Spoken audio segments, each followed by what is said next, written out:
You're listening to the weekly Parsha podcast, recorded with Hashem's never-ending assistance in Ramat Beit Shemesh, Israel, 5776, 2016. This week's Parsha is Parsha's Bechukosai, if you're outside of Israel. And I'd like to share with you a thought on the Parsha based on the Medrash. This week's Parsha perhaps is most famous for the klales, the teichacha, the rebuke that Hashem gives to the Jewish people. First, the blessings that Hashem promises the Jewish people if they fulfill the commandments, if they maintain their relationship with Hashem, and then a long list of difficulties that they will encounter if, heaven forbid, they don't keep their relationship with Hashem, if they're not involved in that spiritual relationship with God. Now, right in the middle of all of the difficult challenges that the Torah describes, there's a verse. This is in chapter 26, verse 42. And if you listen carefully, when the Baal Koreh is reading from the Torah, you'll hear that when he says the teichacha, it's in a more subdued tone. It's more quiet.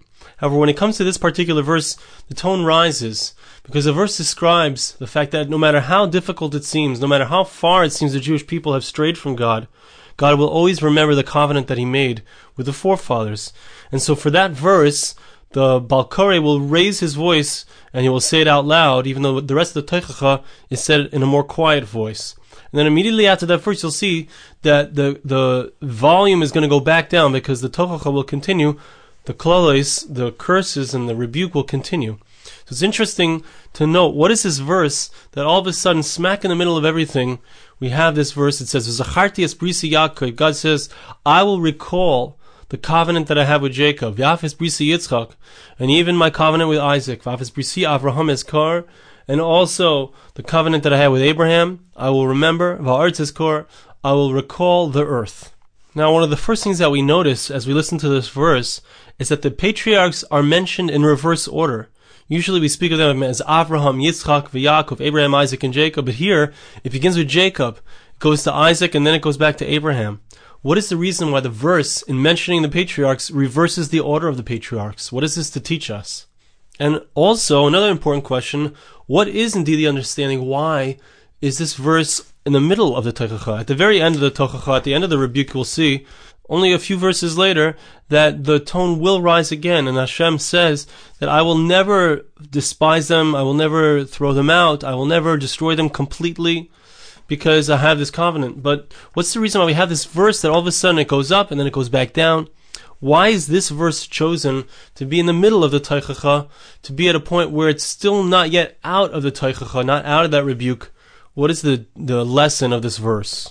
So I'd like to share with you a medrash, and at first, as is often the case with a medrash, it doesn't seem to have to do with our discussion with our verse, but we will see that it does very much have to do with that. This is what it says. It's in Parsha Lamed Vav, section 36, in the first part of that section, an Aleph. Zacharti es brisi Yaakov. I will remember my covenant with Jacob. Hadu dichsiv, that's what the verse means when it says as follows. Lefonim ha'aretz yisarata, u'maisi yodecha shamayim. In speaking of the creation of the world, the Psalm says in chapter 102, verse 26, that at the very beginning, God founded the earth, and the works of your hands, this is King David speaking to God, the works of your hands are the heavens. So, what's the order? Usually we speak about the fact that God created the heavens and the earth. But here we see that the earth is mentioned before the heavens. Beis Shammai and Beis Hillel. So we have an argument, classic argument between Beis Shammai and Beis Hillel. Beis Shammai Ayrim Hashemayim Nivru Tchila. Beis Shammai says that the heavens were created first. V'yachar kacha aretz, and afterwards the earth was created. Shenemar, as the verse says, at the very beginning of Genesis, Bereshis bar Elokim es hashamayim v'haaretz. In the beginning, God created the heavens and the earth. So we see that the heavens are created first. Beis Hillel Amrim, Beis Hillel says, haaretz nivreis tchila, actually the earth was created first. V'yachar kach shamayim, and then the heavens were created. And we're going to see that he's going to bring a verse as well, but certainly it's indicated in this verse in Psalms. It places the earth before the heavens. So Beis Hillel is saying that the earth was that which was created first. Now I'd like to point out already at this point in the Medrash that we need to understand that at the very beginning of creation, time was not yet created. There was no time yet, which is why we find that there are contradictions, there are issues as far as what happened when did it happen on the calendar, or which day of the year was the world created. But we need to understand that it's really at the very first moment of time, the very first moment of creation, God, of course, is beyond time. He's unchanging. He's perfect. There is no time in God's realm. So time is a creation of God. So it's really hard to talk about first and last, which was created first, which was created second, when there's not yet a creation of time. So this already indicates for us that when we speak about which was created first, it's almost implicit that the discussion here has to do with which is the ikar, which is the main concept. Was the world created for the spiritual, for the shamayim, or was the world created for the aretz, for the earth, for the land, for the physical? So naturally, in a spiritual discussion, a discussion that comes from the Torah, so we would assume that the world was created for the spiritual. We should say, everyone should agree, like Beishamai, that the heavens were created first, so to speak, that the main thing is the heavens. And yet we have Beis Hill who says no, that the earth was created first, that the main thing is the earth. So we need to understand, what does Beis Hill mean? What is the idea that the earth is created first, or that the physical realm is the main aspect of reality? What does that mean? What is the concept? So the Medrash continues, each of them, both Beis Shammai and Beis Hillel, bring a reasoning for their words, for their concept. Taman de Beis Shammai, the reasoning of Beis Shammai, what is the reason why they say that the heavens were created first before the earth? It's analogous to a king that he made himself a throne. Once he made his throne,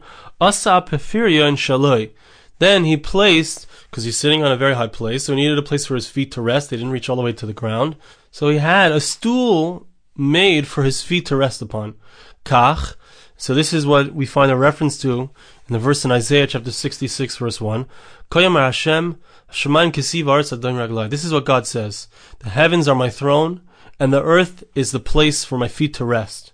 So we see that the heavens are that which is created first. They are the main thing. The spiritual realms come first. However, the earth is the place where then God places his feet, so to speak, where God interacts with the world, just like the feet are that which the human being uses to interact with the earth. So too, God places his feet on the earth, but the earth is secondary. The spiritual realms are primary, the earth is secondary. Taman de Beis Hillel, what is the reasoning of Beis Hillel? Why do they say that the earth is created first? And then the heavens are created. It's analogous to a king that built a palace. Since he's building this palace, he needs to build the foundations. That goes first into the earth. Then, once he has the foundations properly set, he builds his palace upon those foundations. But first comes the earth, then comes the heavens. Kach ksiv. And Beis Hillel says we have the verse. The verse explicitly mentions this in Genesis chapter 2 verse 1. It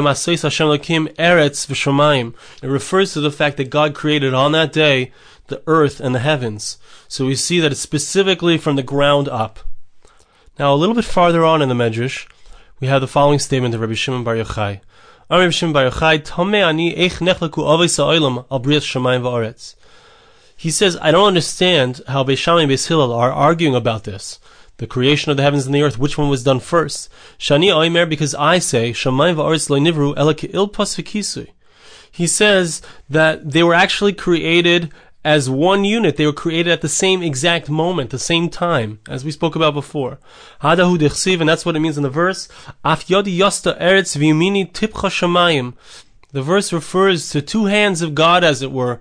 One hand founded the earth, and the other hand created the heavens. So we can see from this verse that God created them both at the same time. Amar Rabbi Elazar Reb Shimon, Rabbi Shimon Bar Yochai's son, Rabbi Elazar said, Im kedash amar Abba, if my father is correct, it explains something profound. The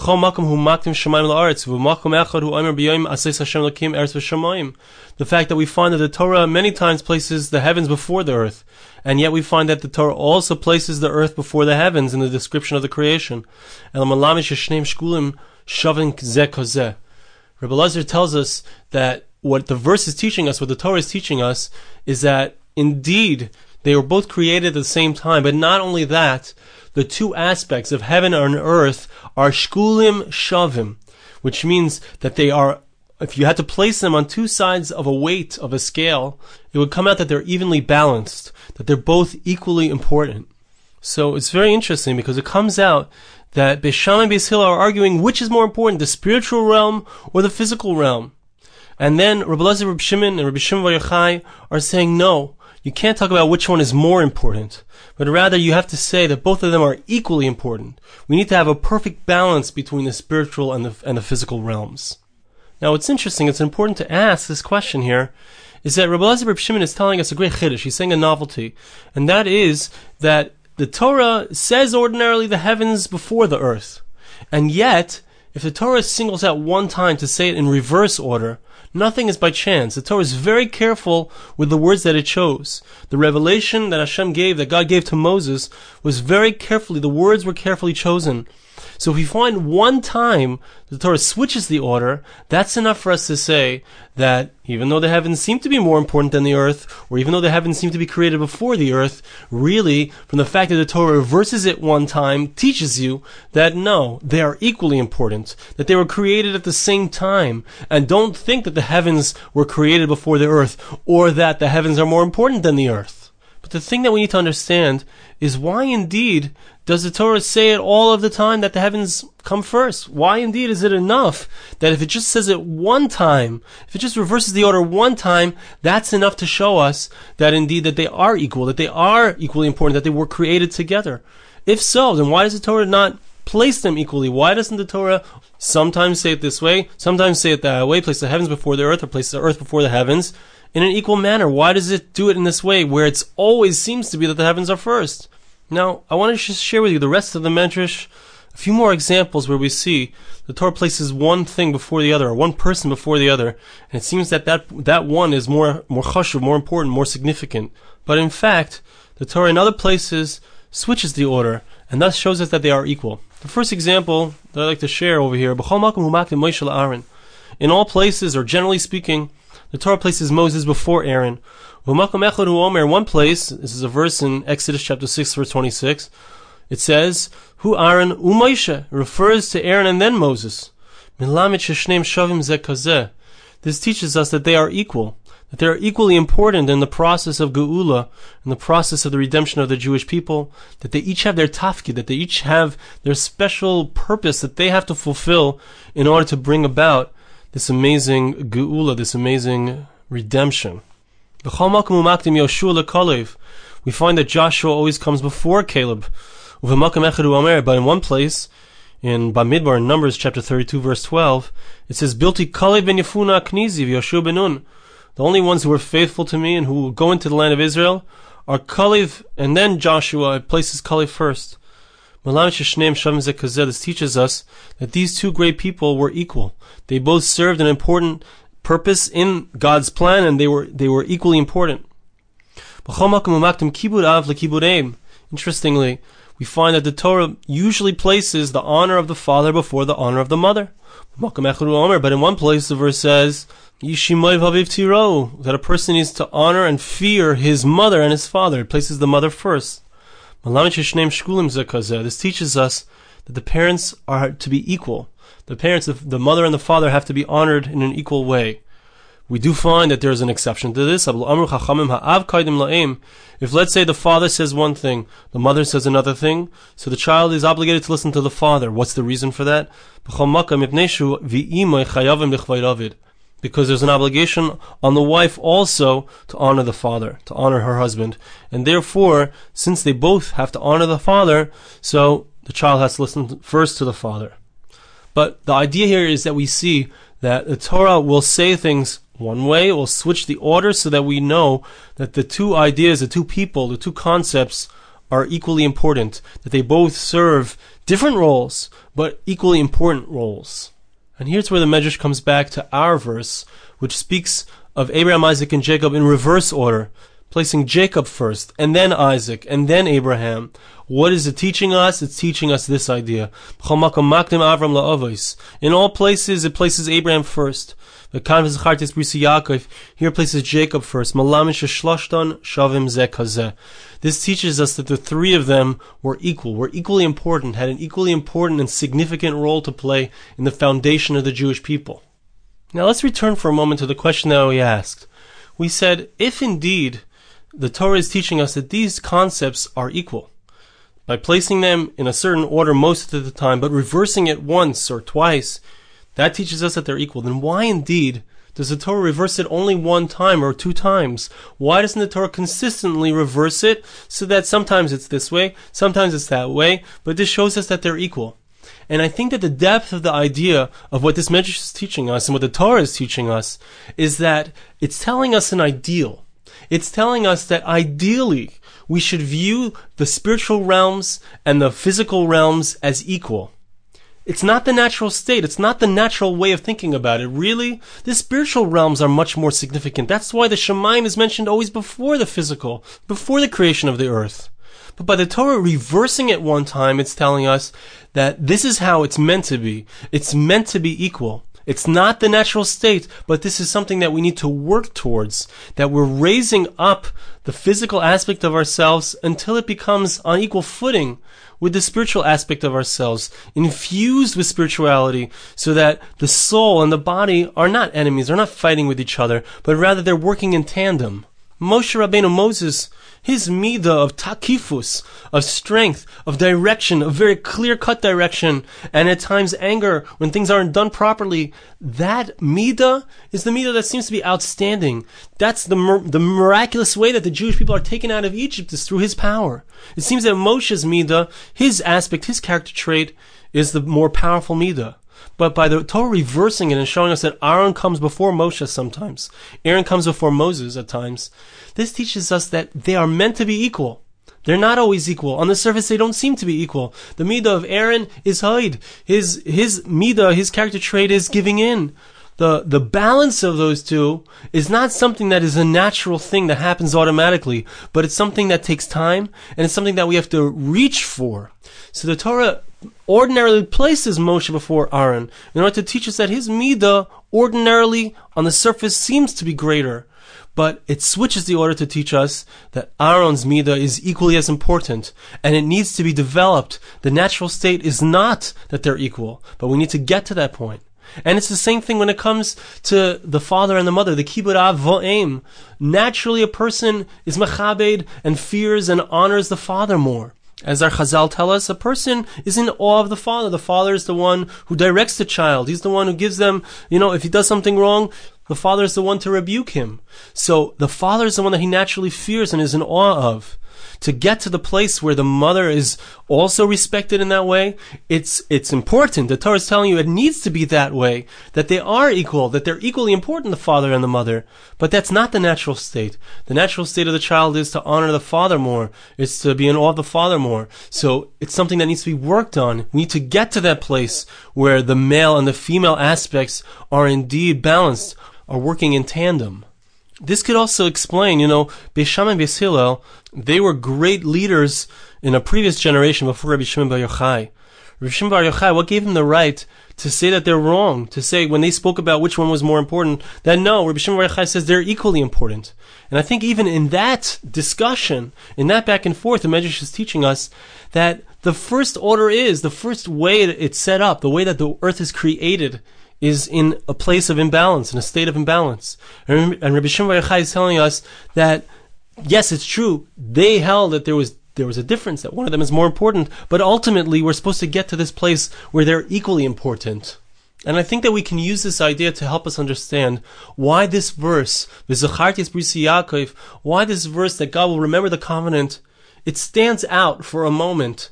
It's spoken, or it's read out loud, as opposed to the tochacha, which surrounds it on both sides, the rebuke which is said quietly. What is it to teach us? And I think it's teaching us the same lesson, that we see so many verses of rebuke, so many verses of the klalos, of the negative situations we may find ourselves in if we don't fulfill the commandments, if we don't follow God's law, if we don't make sure to be in a spiritual relationship with God.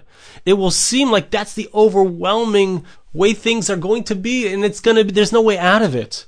It's going to seem like that's just how it is. There's no way out. And there are so many verses that describe it. There's only one verse here that we say out loud, that we stress.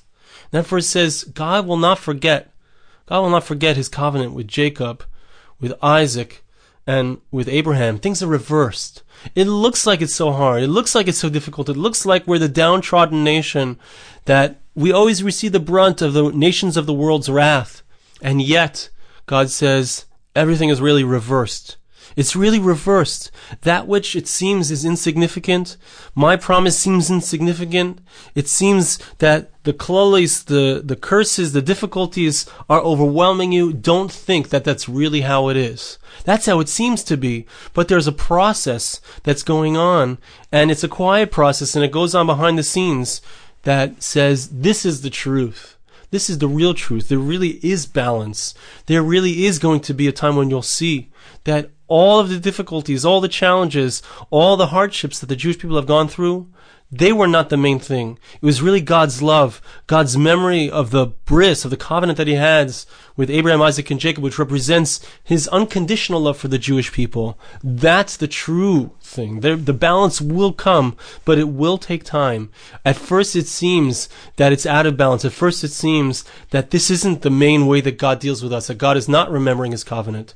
But God is saying, by throwing this verse here and teaching us this lesson within this verse, God is showing us, the Medrash is teaching us, that this is the true place, that there really is a balance. It's not something that you see right away. It's not something that's there on the surface.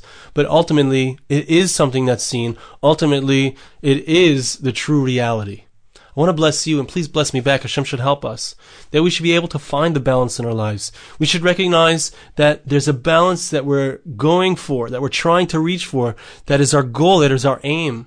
Hashem should help us to take the steps to move closer to that balance, to find that balance between the different midos, the different character traits, the different aspects of reality that we relate to. Hashem should help us to always have that balance. Hashem should help us to be zocha, to merit, to see the fulfillment of the promise that God will remember the covenant, and that Hashem will show us ultimately the amazing balance of all of the aspects of creation. Thank you so much for listening. Have a wonderful Shabbos. This podcast was made possible through the gracious donations of listeners like you. For more podcasts like this, please visit www.arigoldwag.com or search on iTunes Ari Goldwag.